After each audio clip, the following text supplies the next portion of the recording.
Buenos días, profe. Perdón, llegué tarde, no sé si ya pasó lista. ¿Quién eres?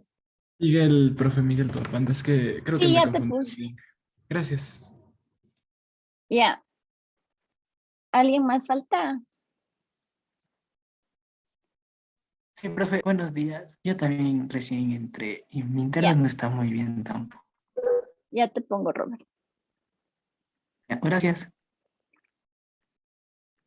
Listo. Ahora sí cerremos el banner también para no cargarle a mi conexión. Entonces,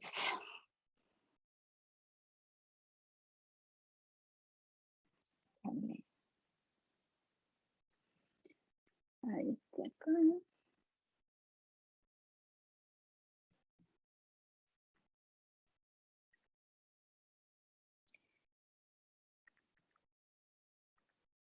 Entonces, como ustedes habíamos visto ya lo referente a rasgos múltiples, ¿no es cierto?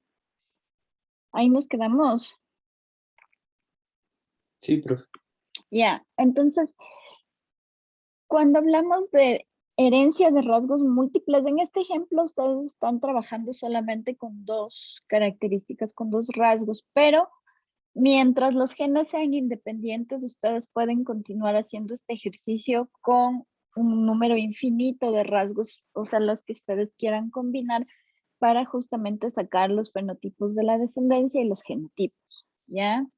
Esto cuando estamos hablando de rasgos que están ubicados en cromosomas distintos, y entonces ahí lo que se aplica es uno de los principios o leyes de Mendel, que es la ley de distribución independiente, ¿ya? Entonces, la ley de distribución independiente lo que nos dice es que las distintas variantes o los alelos de un gen tienen la capacidad de segregarse de manera aleatoria con respecto a los otros alelos, a las otras variantes en el momento de la meiosis, porque justamente, ¿no es cierto?, cada uno de estos alelos está ubicado en cromosomas homólogos. Ahora, ese no siempre es el caso, y de hecho Mendel también estudió rasgos que no eran independientes, sino que se encontraban ubicados en el mismo cromosoma, ¿ya?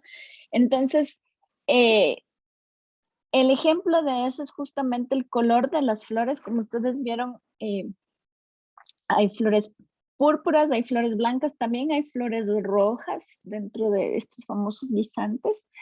Y este gen que codifica para el color de la flor se ubica en el mismo cromosoma donde hay el gen que codifica para la forma del grano de polen, ¿ya? Y entonces siempre vamos a tener unas combinaciones que son como predefinidas, predeterminadas, ¿ya? Entonces, estos dos genes, el gen del color de la flor y el gen de la forma del grano de polen, están ligados. Esto es lo que se conoce como ligamiento genético. Entonces, estos genes no se van a heredar de manera independiente, sino que se van a heredar siempre como vienen dados por el cromosoma parental, ¿no es cierto? Porque están en el mismo cromosoma y entonces estos alelos nunca van a poder separarse, ¿ya?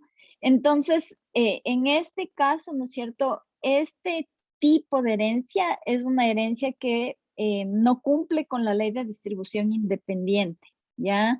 Entonces, durante la meiosis, el alelo del color de la flor con el alelo del gen de la forma del polen siempre van a estar ligados entre ellos y no se van a separar porque están en el mismo cromosoma, ¿ya? Ocasionalmente, cuando ustedes empiezan a encontrar que existen individuos distintos a los parentales, yo les puse aquí, ¿no es cierto?, los parentales que pueden encontrar. Ustedes van a encontrar parentales que tienen flores color púrpura con granos de polen largo y van a encontrar parentales que tienen flores de color rojo con granos de polen redondos, ¿ya? Estas son las combinaciones por defecto. Pero si luego del proceso de meiosis ustedes ven, ¿no es cierto?, que aparecen, por ejemplo, individuos con el color púrpura y granos de polen de color redondo, ahí ha habido lo que ustedes ya vieron en la meiosis, ¿no es cierto?, que ha habido entrecruzamiento, que es cuando los cromosomas homólogos, ¿no es cierto?, están apareados en la profase 1 y antes de pasar a la metafase 1, ¿no es cierto? Intercambian, como quien dice, las patitas, los fragmentos del cromosoma y se intercambian pedazos enteros de cromosoma, ¿ya? Entonces aquí tenemos nosotros un par de cromosomas homólogos, ¿no es cierto? En el un cromosoma tenemos el alelo púrpura y el alelo largo, y en el otro cromosoma tenemos el alelo rojo y el alelo redondo para el color de la flor y la forma del grano de polen. Cuando hay entrecruzamiento en la profase 1 y la metafase 1, ¿no es cierto? Los cromosomas van, como quien dice, a cruzar sus brazos unos con otros, ¿no es cierto? Y el cromosoma se fragmenta aquí y se intercambian pedazos de cromosoma. Entonces ustedes van a encontrar una proporción mínima de individuos que tienen, además de las combinaciones predefinidas de flores púrpura con granos de polen largos, van a encontrar ustedes individuos con flores rojas y granos de polen redondos, o con flores púrpura y granos de polen redondos, ¿ya? Entonces, en este caso, ¿no es cierto? Ha habido un intercambio de material genético entre los dos pares de cromosomas homólogos, ha habido entrecruzamiento, ¿no es cierto? Y entonces, la frecuencia con la que esto va a depender es una frecuencia que está estrechamente ligada a la distancia a la cual están ubicados estos dos genes en el cromosoma. Mientras los genes estén más cercanos entre ellos, la frecuencia de recombinación es menor. Hay menos posibilidades de poder romper un cromosoma mientras más cercanos estén los genes.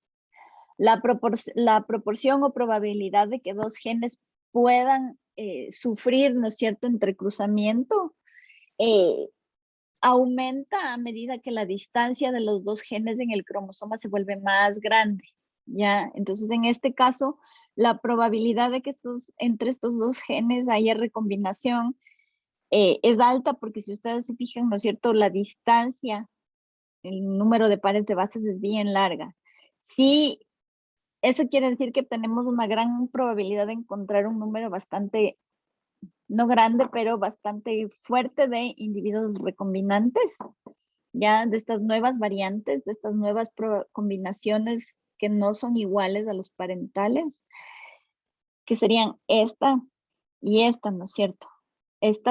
La probabilidad de que estos dos tipos distintos, estas variantes vayan ocurriendo, va a depender de la distancia a la cual se encuentren los dos genes. A mayor distancia, más probabilidad; a menor distancia, menor probabilidad. ¿Ya? Y nos falta todavía hablar justamente de la herencia de los caracteres que están ligados a los cromosomas sexuales, ¿ya? Si ustedes se acuerdan, en los seres humanos, de los 23 pares de cromosomas, ¿no es cierto?, tenemos 22 autosomas, pero tenemos un par de cromosomas que son sexuales, ¿no es cierto? Y si es que son individuos masculinos, como el individuo, ¿no es cierto?, de la foto de aquí, vamos a tener un cromosoma X y un cromosoma Y. Si son individuos femeninos, vamos a tener dos cromosomas X, sería un individuo homocigoto, ¿no es cierto? En el caso de los hombres, ¿no es cierto?, vamos a tener individuos heterocigotos para los cromosomas sexuales, ¿ya? Y esto tiene consecuencias importantes en el caso de la herencia de los genes que están ubicados en estos dos cromosomas, ¿ya?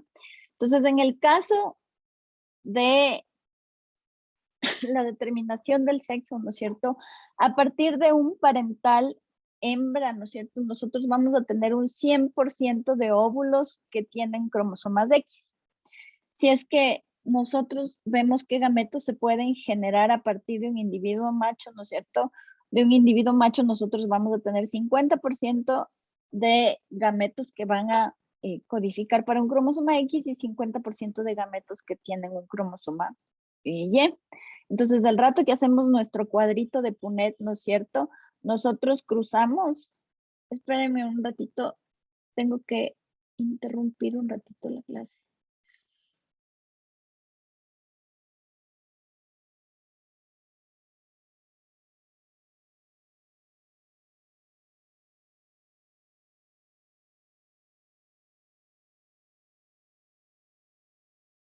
Ya, perdón, chicos. Entonces, yo hago, ¿no es cierto?, con mis gametos obtenidos a partir de los parentales, mi cuadro de Punnett, y así yo determino, ¿no es cierto?, que voy a tener un 50% de descendientes hembras y un 50% de descendientes machos, ¿ya?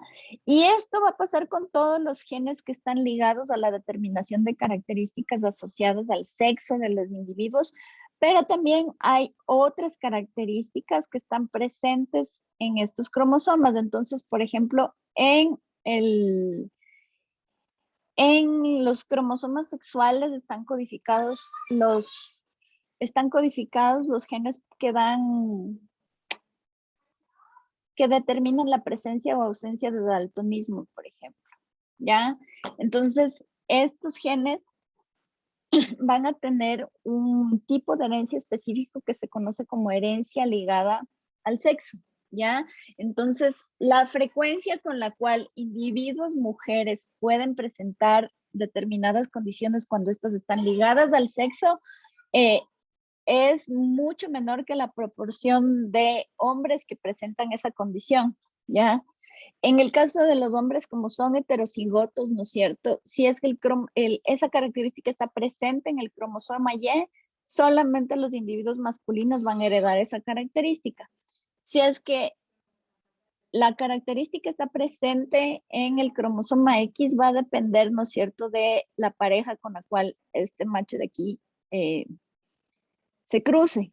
Y entonces va a depender de los alelos que están presentes en el cromosoma X de la mamá, ¿ya? Entonces, si es que la mamá es homocigota o heterocigota para esas características, esto es lo que va a definir, ¿no es cierto?, que la descendencia presente esas características. Ese es el caso, por ejemplo, del gen de la calvicie. El gen de la calvicie está presente en el cromosoma X, ¿ya? Entonces, por eso en el caso de los individuos hombres, ustedes tienen que fijarse, no si su abuelo paterno es calvo, pero más bien tienen que fijarse si su abuelo materno es calvo, ¿ya? Porque de ley su mamá heredó ese cromosoma X. Y entonces, eso quiere decir que ustedes tienen ese cromosoma X. Dime, Agatha. Profe, disculpame, aparte no lo entendí. ¿Qué significa que, o sea, que la mamá sea heterocigota o homocigota para...? Es que las mujeres, ¿no es cierto?, tenemos 2 cromosomas X. Eso quiere decir que tenemos los mismos genes en un cromosoma X que los mismos genes del otro cromosoma X, ¿no es cierto? ¿Ya? Entonces, en el caso de las mujeres, podemos ser homocigotas o podemos ser heterocigotas para esa característica. Entonces, por ejemplo, en el caso de la calvicie es un gen recesivo, ¿ya? Eso quiere decir que solo se expresa cuando está en condición homocigota. Entonces, por eso hay una menor proporción de mujeres calvas, porque necesitas ser homocigota recesiva para poder ser calva. Pero de ley, si eres homocigota recesiva, tú a tus hijos varones les vas a heredar ese alelo, ¿no es cierto? El alelo de la calvicie. Entonces, en ese caso, como ellos están heredando un cromosoma X que viene del padre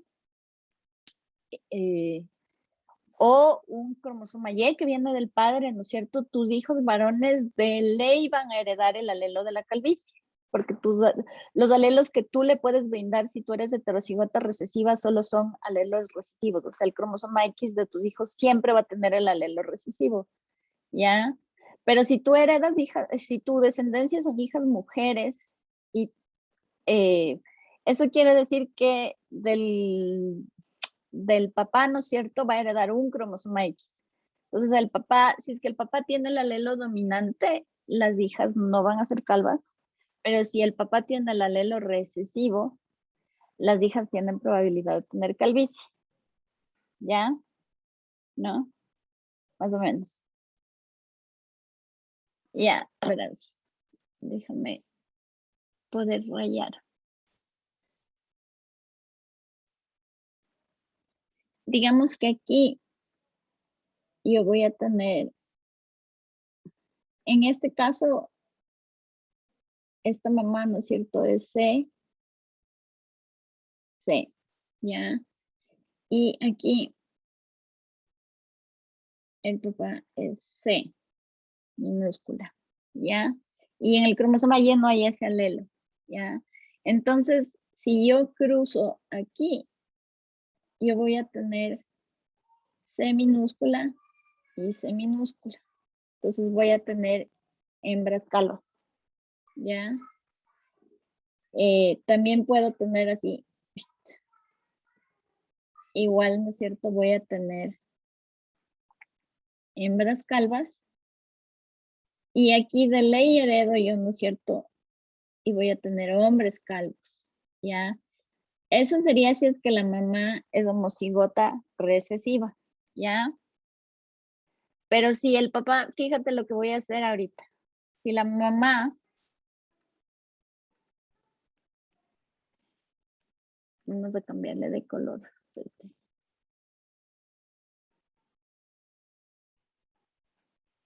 Si la mamá es de heterocigota, ay caray.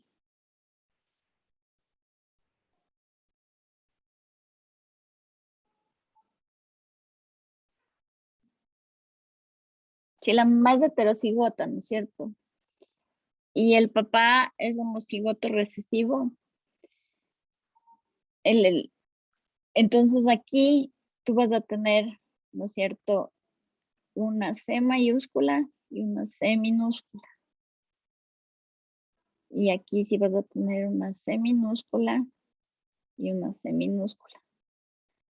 Aquí vas a tener una C mayúscula y aquí vas a tener una C minúscula.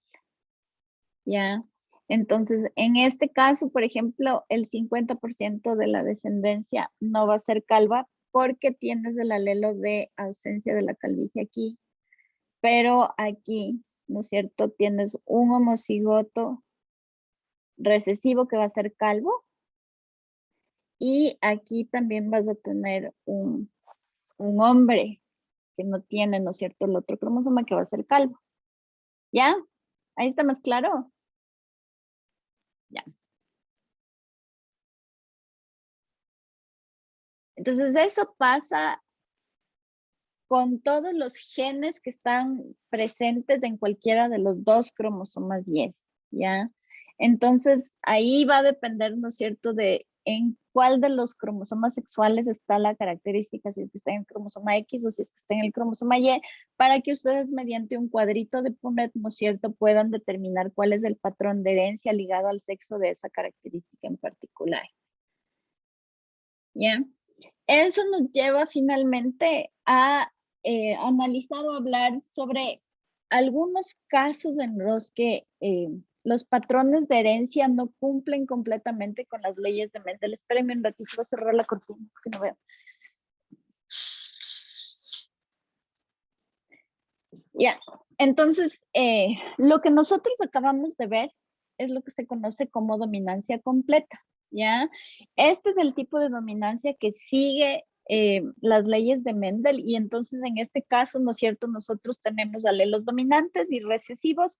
El alelo que se expresa en condición heterocigota es el dominante y el alelo que solamente se expresa en condición homocigota es el alelo recesivo, ¿ya? Entonces ahí todo es blanco y negro, ¿no es cierto? No hay intermedios. Pero algunos genes no cumplen esas características y entonces se da lo que se conoce como dominancia incompleta, ¿ya? En el caso de la dominancia incompleta, como es del caso, por ejemplo, del alelo blanco para las flores y del alelo rojo para las mismas, para la misma especie, ¿no es cierto? En este caso, ¿no es cierto?, el alelo rojo y el alelo blanco tienen exactamente la misma capacidad de expresarse, ¿ya? Ninguno es dominante y ninguno es recesivo, sino que es como quien dice que en fuerzas los dos son exactamente iguales. Entonces, eso hace que cuando yo cruzo individuos, ¿no es cierto?, parentales puros para flores rojas y para flores blancas, yo obtengo una descendencia que tiene características intermedias entre los dos. Entonces, en ese caso, si ustedes mezclan como con las pinturas de la plastilina cuando son chiquitos, ¿no es cierto? Mezclan rojo y blanco, les da rosado, ¿ya?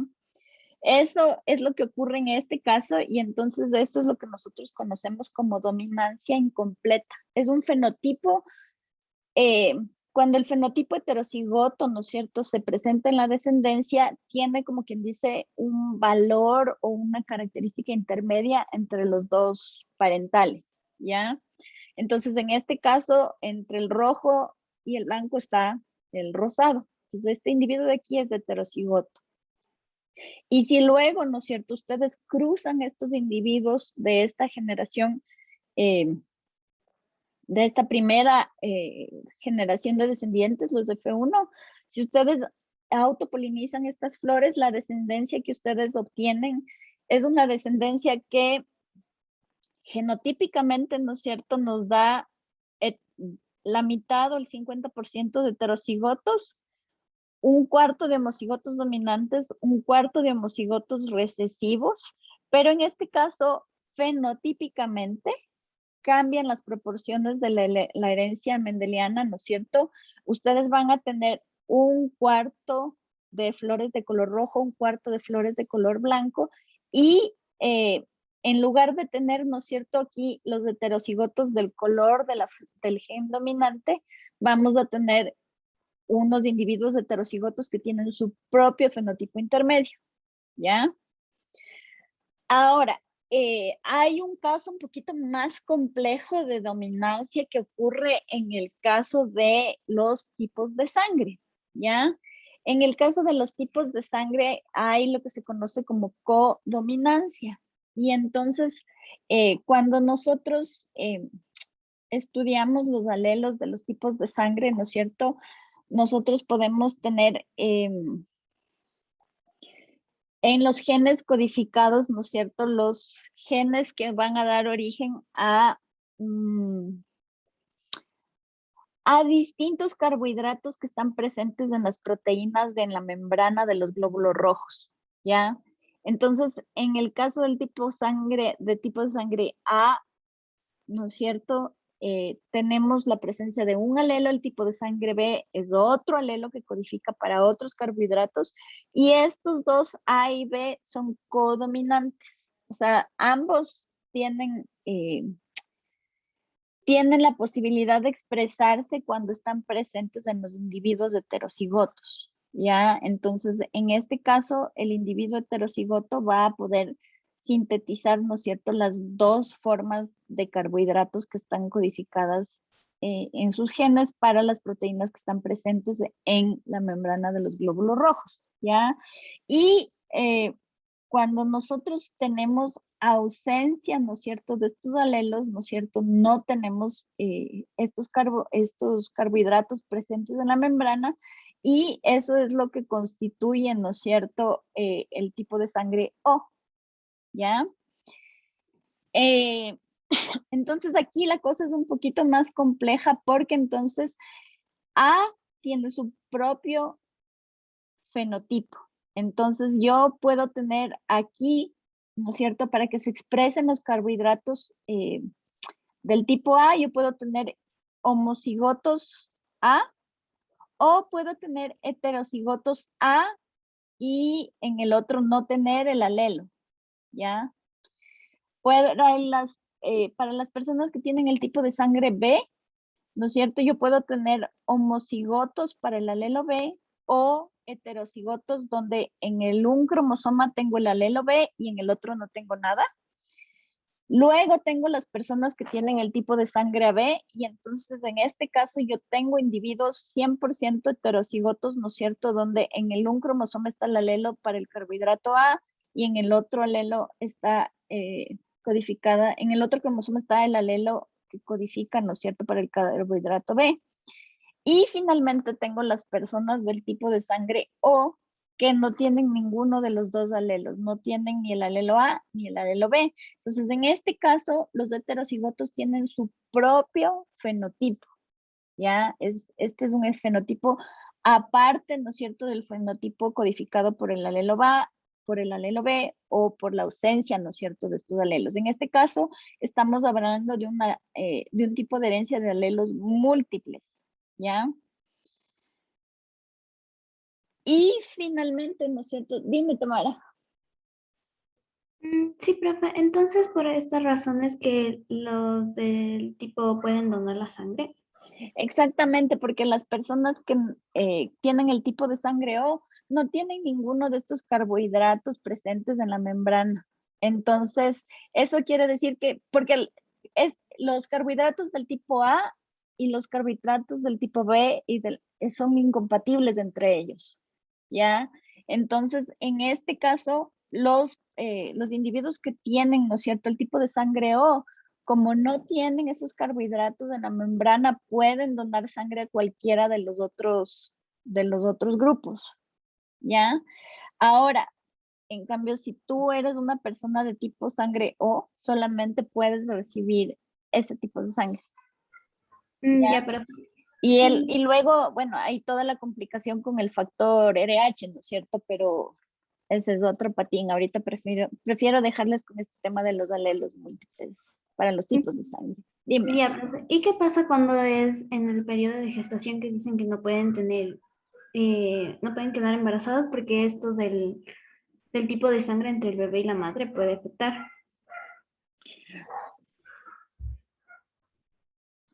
No sé si te entiendo de lo que me estás hablando, pero por ejemplo, mi mamá es O negativo y cuando mi hermana nació, o cuando yo nací, para que no haya problemas con mi hermana, a mi mamá le tuvieron que poner una inyección porque yo nací con tipo de sangre O positivo. No me acuerdo cómo es, pero tiene algo que ver, o sea, porque creo que generas anticuerpos. No me acuerdo muy bien, te puedo averiguar para la próxima clase, ¿ya?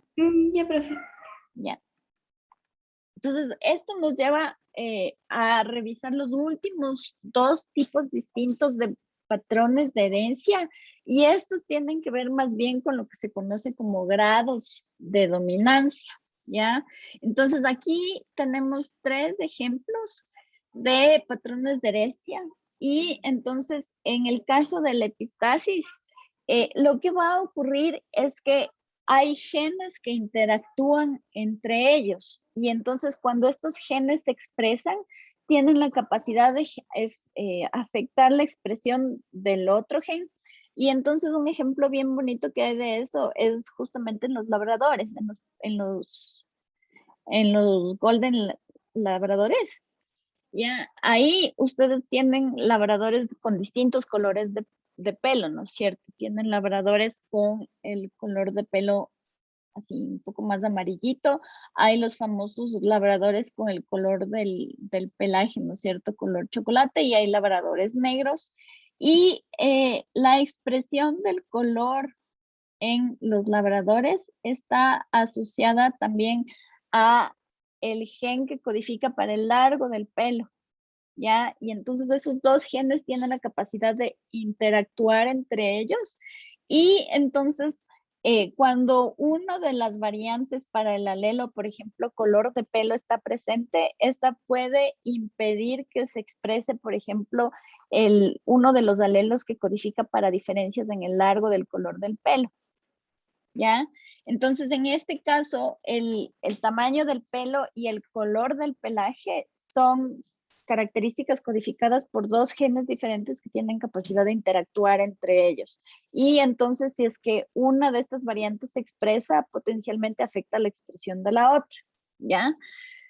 Ahora, hay características como el color de la piel, donde hay un tipo de herencia que es un poco más complicado y en este caso ya hablamos de herencia poligénica, ¿ya? En este caso, ¿no es cierto? No estamos hablando de características distintas como en el caso del largo del pelo y el color del pelo. Ahí son características diferentes, ¿no es cierto? Aquí estamos hablando de una sola característica, el color de la piel, pero el color de la piel está codificado por 3 genes distintos. Entonces, la expresión de esos 3 genes distintos es lo que va a definir toda la gama de colores de piel que nosotros podemos observar, ¿no es cierto?, en las distintas poblaciones humanas. ¿Ya? Entonces, para, por ejemplo, tener individuos que tengan un color de piel completamente oscuro, ¿no es cierto? nosotros vamos a tener la condición recesiva para 3 genes distintos. Entonces va a ser homocigoto recesivo para esos 3 genes distintos. Y los individuos de piel más clarita, más blanca, ¿no es cierto?, van a ser homocigotos dominantes para los 3 genes diferentes. Entonces, este de aquí es básicamente el mismo cuadro de Punnett que ustedes hicieron para la herencia de rasgos múltiples, pero la diferencia es que en el caso de los rasgos múltiples, cada rasgo codificaba para una característica diferente. En cambio, cuando hablamos de la herencia poligénica, los 3 genes codifican para lo mismo. La expresión de los 3 genes se suma para determinar esa característica, que en este caso sería el color de la piel. Y entonces tienen que volver a hacer el mismo cuadro de Punnett donde ustedes pongan óvulos, espermatozoides y las distintas combinaciones que ustedes pueden ir generando, ¿no es cierto?, en función del número de genes que ustedes están considerando, ¿ya? Entonces, todo esto es simplemente probabilidades, ¿no? Y finalmente, el último caso es el que se conoce como pleiotropía. Y este, en cambio, lo que implica es que un gen en particular tiene la capacidad de codificar para diferentes caracteres fenotípicos. Entonces, ustedes acuérdense cuando vimos las moléculas orgánicas al principio del semestre, ¿no es cierto? Hablamos de un gen que, por ejemplo, está presente en el cerebro de los ratones, y cuando está presente en el cerebro, ese gen codifica para ciertas cosas, pero cuando ese gen se expresa, por ejemplo, en las células del hígado, ese gen tiene la capacidad de expresarse y codificar para otras características, ¿ya? Entonces ahí es cuando hablamos de pleiotropía. Entonces, con esto terminamos la parte teórica de lo que es el tema de genética mendeliana. Y entonces verán, aquí en la misma pestaña que por alguna razón sigue diciendo tema 12, por más que yo le cambio, nos vamos a ir a la pestañita que dice recurso video, ¿ya? Entonces vamos a hacer con ustedes en grupos este trabajo de herencia que tiene que ver con la herencia de los genes que codifican para las proteínas que se necesitan para digerir. Ahí sí me escuchan, para digerir la lactosa, ¿ya? Entonces, vamos a ver juntos primero un video y después yo les explico en qué consiste la actividad, ¿ya? Espérenme un ratito.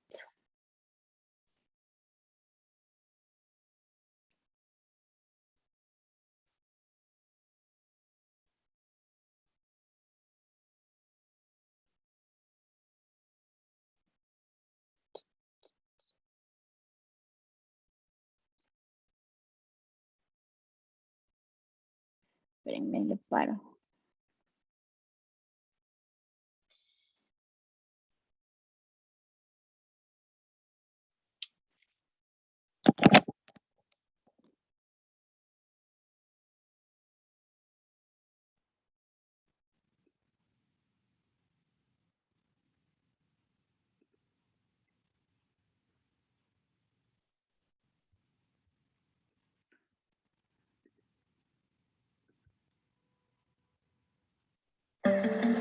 Ahí se escuchan.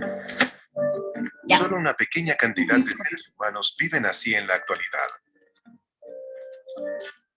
Pero desde el momento en que nuestra especie evolucionó hace unos 200.000 años, hasta un pasado no tan distante, todos nosotros éramos cazadores y recolectores. Luego, hace unos 10.000 años, la gente comenzó a domesticar animales para alimentarse, a vivir en asentamientos y a cultivar alimentos. Estos cambios culturales tuvieron un impacto biológico profundo en nuestra especie. Y ustedes están por encontrarse con un ejemplo sorprendente. Tiene que ver con un alimento muy común.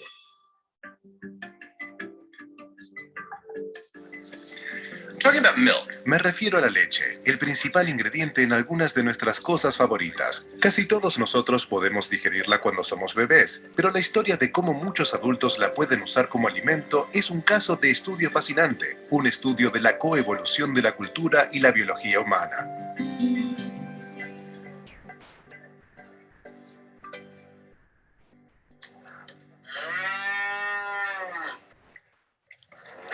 Todos los mamíferos bebés pueden digerir la leche. De hecho, la producción de leche para los bebés es un rasgo clave que distingue a los mamíferos de otros animales. El principal azúcar de la leche, la lactosa, no puede atravesar fácilmente la pared intestinal. Así que las células de aquí producen una enzima llamada lactasa, que descompone la lactosa en glucosa y galactosa. Estos azúcares más simples pueden ingresar al torrente sanguíneo donde se pueden usar como energía. Cuando los mamíferos jóvenes dejan de beber leche, casi todos ellos dejan de producir la lactasa, así que pierden la capacidad de digerir la leche. Se vuelven intolerantes a la lactosa. ¿Qué pasa normalmente cuando un mamífero adulto bebe leche? No es lindo. La lactosa pasa sin digerirse directamente por el intestino delgado hasta el intestino grueso. Aquí las bacterias comen el azúcar y pueden provocar calambres, gases y diarrea. Es una mala idea ofrecerle a un gato adulto un tazón con leche. Solo conocemos una especie de mamíferos en la cual algunos adultos pueden beber leche sin enfermarse. Sí, nosotros. No todos nosotros, pero a nivel mundial, 1/3 de los adultos pueden digerir la lactosa. Esta minoría se conoce como lactasa persistente, porque su capacidad para producir la enzima que descompone la lactosa persiste después de la infancia y, de hecho, a lo largo de sus vidas. ¿Cómo surgió la persistencia de la lactasa? ¿Por qué le pasa solo a algunas personas? Vine a la Universidad College de Londres para comenzar a averiguarlo. La genetista Dallas Swallow me mostrará cómo averiguar si alguien puede digerir el azúcar de la leche. Usted va a hacer una prueba de tolerancia a la lactosa. Así es. La idea es observar el nivel de glucosa presente en la sangre del voluntario antes de la ingesta de lactosa. Luego de medir el nivel basal de glucosa, ahora me debo tomar 1 litro de leche. Pueden respirar mientras tanto, está bien. Si mi cuerpo sigue produciendo lactasa, la glucosa sanguínea se elevará. Luego de beber la leche, esto es lo que pasó. No hay lugar a dudas. Mi enzima de lactasa todavía funciona. ¿De dónde proviene su familia? De Gran Bretaña por mi lado paterno, de Dinamarca, Holanda por mi lado materno, pero como del norte de Europa. Del norte de Europa, bien. Primero pueden ver que la mayoría de los europeos son lactasa persistentes. Mis antecedentes familiares tienen sentido. Solo en unas pocas regiones hay una mayoría de personas que son lactasa persistentes. En otras partes del mundo, pocos adultos digieren la lactosa fácilmente. ¿Qué tienen de diferente exactamente las personas que son lactasa persistentes? Para obtener una pista, los investigadores observaron el ADN. Primero compararon la parte del gen de lactasa que codifica la enzima en personas persistentes y no persistentes. No hallaron ningún cambio en el ADN que distinguiera los dos rasgos. Entonces, ¿qué podría explicar la diferencia? Sabemos que los genes, como la lactasa, están regulados, se encienden o se apagan, se activan o desactivan, gracias a otras partes del ADN que funcionan como interruptores. En búsqueda de una posible mutación en el interruptor de la lactasa, un equipo de investigadores identificó familias finlandesas que tenían miembros que eran lactasa persistentes, así como otros que no lo eran. El genetista estadístico Joe Terwilliger formó parte del equipo. Entonces observamos si compartían ADN en la región donde se encontraba el gen que sabíamos que afectaba el metabolismo de la lactosa. En el cromosoma 2, dentro y alrededor del gen de la lactasa, una cantidad de marcadores compartidos en el ADN le permitió a Terwilliger y a sus colegas centrarse en un segmento de ADN que probablemente contenía la mutación de la lactasa persistente. Al comparar este segmento base por base, en personas persistentes y no persistentes, descubrieron la diferencia crítica en una base, una T en vez de una C en una posición no codificante. Los investigadores habían hecho un descubrimiento importante. Habían encontrado una mutación que provoca la persistencia de la lactasa en finlandeses y en otros europeos. ¿Todos los que son lactasa persistentes tienen esta mutación? Pensé que habría una mutación y que eso sería todo. Así que fuimos a estudiar muestras de África. Y para sorpresa nuestra, hallamos que la mutación apenas existía. ¿Se estaba dando una mutación diferente en este continente? Una joven profesora, la genetista Sara Tishkov, viajó a varios países africanos para averiguarlo. Habíamos estudiado a Tanzania, Kenia y el Sudán, y Etiopía. Y así habíamos observado a un amplio rango de grupos, mayormente en África Oriental hasta este momento. En una población, los Masái, Tishkov y sus colegas encontraron una mutación para la lactasa persistente diferente de la hallada en los europeos. Las dos mutaciones habían surgido de manera independiente en dos poblaciones diferentes, en cada caso permitiendo que los adultos pudieran digerir la leche. Tishkov estaba más que conforme. Entusiasmada, emocionada. Ya saben, raramente, ¿verdad? Es tan inusual encontrar una variante que parece estar correlacionada con un rasgo tan interesante. ¿Qué tenían de especial los Masái y los antiguos europeos que pudiera explicar por qué cada uno evolucionó este rasgo de manera independiente? Ambos se dedicaban al pastoreo, gente que domesticaba animales para alimentarse.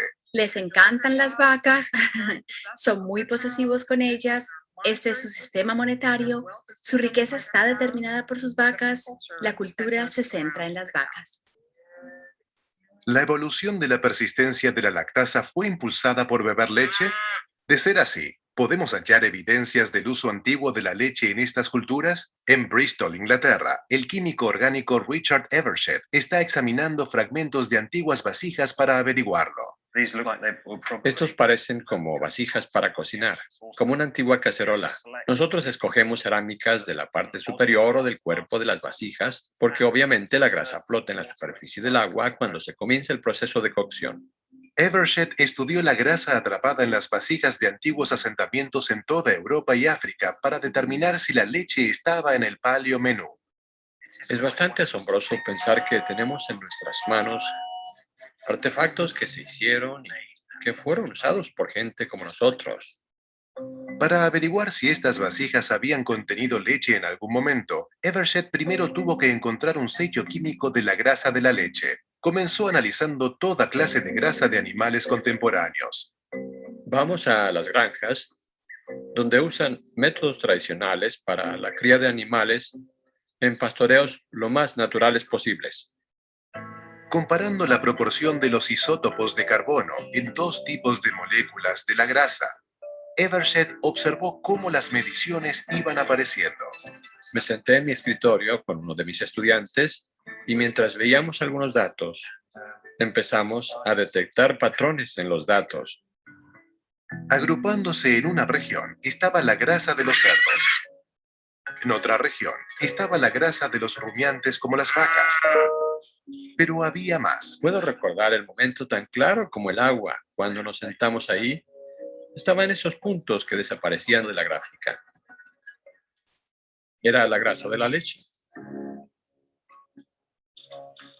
Evershed tenía ahora una herramienta para buscar evidencias de leche en vasijas antiguas. Esperaba que los pequeños poros de las cerámicas hubieran preservado la grasa de la leche. Para averiguarlo, su equipo muele fragmentos de vasijas y los analiza por cromatografía de gases y espectrometría de masas, tal como lo habían hecho con las muestras de animales actuales. El trabajo detectivesco de Evershed había dado resultado. Justo donde había aparecido la grasa de la leche contemporánea, había datos ahora sobre las vasijas antiguas. Alguna vez habían contenido leche. Los asentamientos africanos de hace 7.000 a 5.000 años usaban productos lácteos. Y los restos de vasijas de Europa y de Oriente Medio demostraron el uso de la leche hace 9000 años, el más antiguo jamás descubierto. Las fechas llegan casi hasta el principio de la civilización. Los genetistas pueden datar los orígenes de las mutaciones analizando el ADN. Notablemente, las fechas cuando las mutaciones de la persistencia de la lactasa de europeos y africanos se esparcieron por primera vez en las poblaciones concuerdan con las evidencias arqueológicas de cuando la gente comenzó a usar la leche en estas regiones. ¿Cómo el uso de los lácteos impulsó la propagación de las mutaciones de la lactasa persistente? Las mutaciones, claro, surgen al azar. Si antes que los humanos tuvieran animales lecheros surgió una mutación que mantuvo la producción de lactasa, esta se podría haber desvanecido de la población. Sin la presencia de la leche, no hay ninguna ventaja para la mutación. Pero si esa mutación existió cuando comenzamos a usar los lácteos, entonces podría haber aumentado su frecuencia en la población, porque ahora la persistencia de la lactasa ofrecía una ventaja selectiva. Yo hablé con Mark Thomas para averiguar qué tan poderosa era esa ventaja. Alucinantemente poderosa. Los cálculos la ubican entre un 5 a un 10%. Digamos que es un 5%. Lo que esto significa es que por cada 100 personas que hubieran sobrevivido sin este rasgo, 105 hubieran sobrevivido con este rasgo. Y multipliquen esto por unas pocas Y eso generaciones es para cada y... generación, va de generación en generación. Ya saben qué tan rápido pasan las generaciones. ¿Y por qué? No sé, tengo algunas ideas. ¿Cuáles son tus ideas? Naturalmente, tenemos que comenzar primero con la información nutricional básica. La leche es muy rica en proteínas y en grasa. Las dos son buenas para nosotros. La proteína de la leche es de la más alta calidad. Es el único alimento del que tenemos conciencia que fue producido con la intención de ser consumido. Todos los otros alimentos en general quieren evitar ser consumidos, ya sea conscientemente o no. Eso es verdad, es verdad. La leche es un líquido relativamente no contaminado y entonces reduce la exposición a patógenos y parásitos. Tenemos estas poblaciones que se trasladan hacia el norte de Europa. Son principalmente no persistentes a la lactasa. Ahora, imaginen que los cultivos fallan. Ahora se vuelven totalmente dependientes de la leche. Si están en una situación de hambruna, están en una situación cercana a la inanición y comen algo que les produce diarrea, seguramente van a morir. Y eso es exactamente lo que le va a pasar a esta gente porque no tiene nada más para comer y comen más y más alimentos efectivamente más tóxicos. Así que sospecho que ese es el momento en el cual se separó a los lactasa persistentes de los no persistentes. Si bien la ventaja selectiva exacta de la persistencia de la lactasa aún se está debatiendo, es claro que la naturaleza de esta selección fue inusual. Es un caso raro y poderoso de lo que se llama coevolución genética y cultural. Para comprender nuestra evolución biológica por completo, tenemos que también comprender nuestra evolución cultural, y eso significa que la historia humana es una historia coevolutiva más genética y cultural que para ninguna otra especie sobre la Tierra.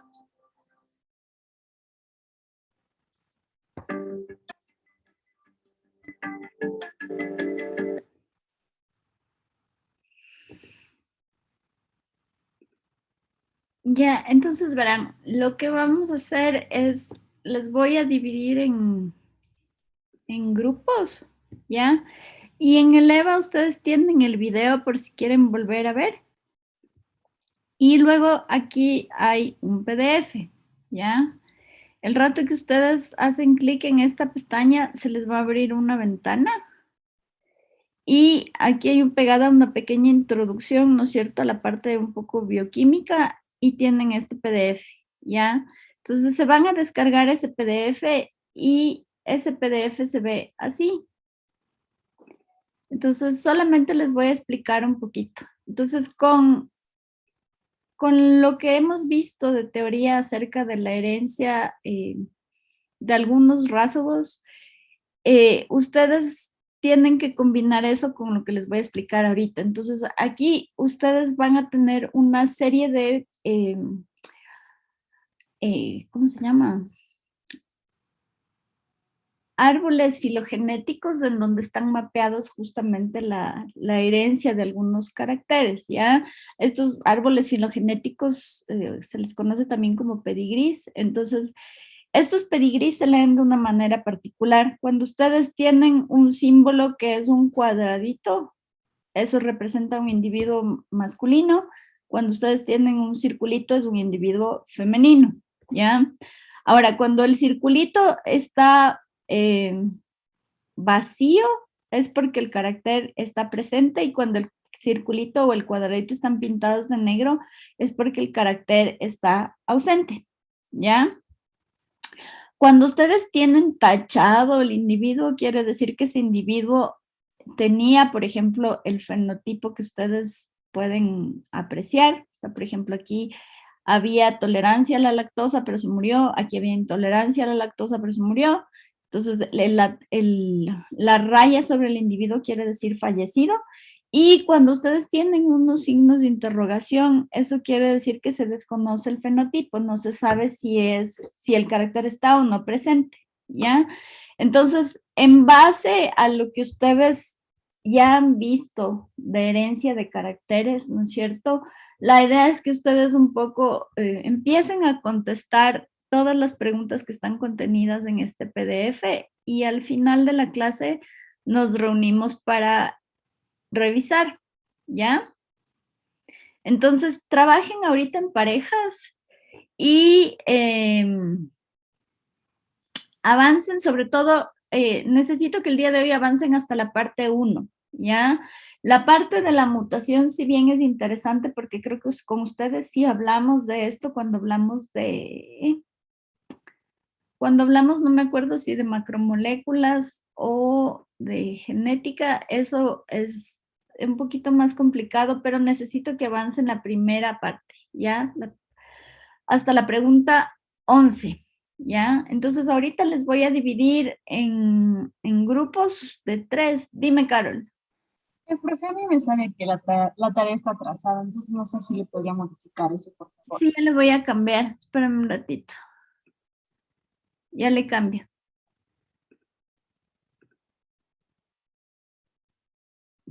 ¿Cómo le moví?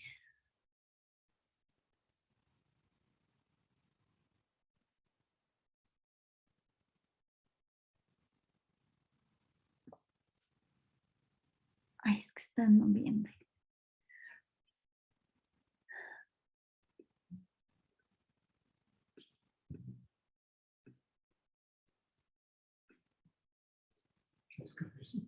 No, papi.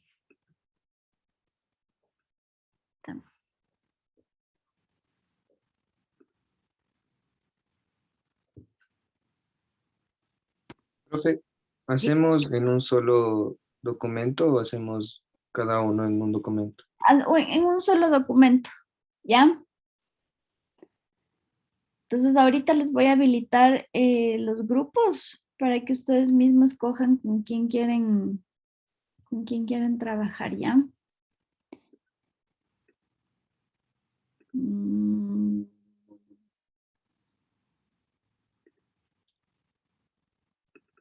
60 minutos.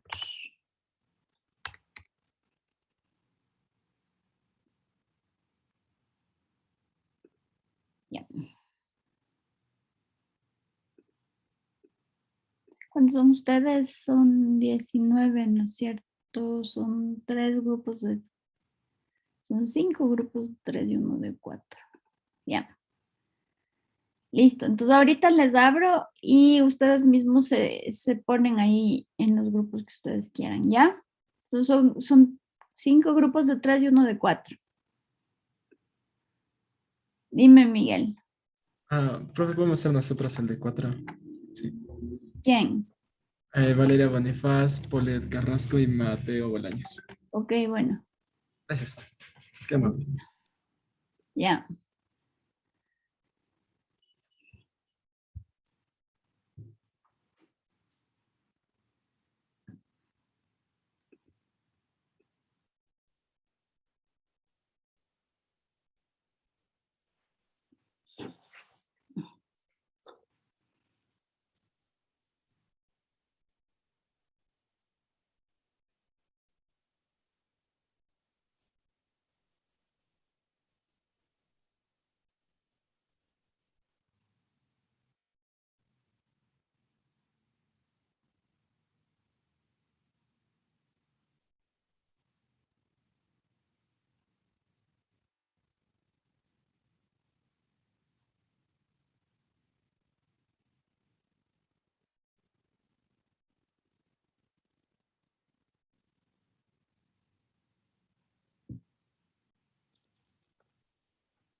Melanie, ¿con quién vas a trabajar?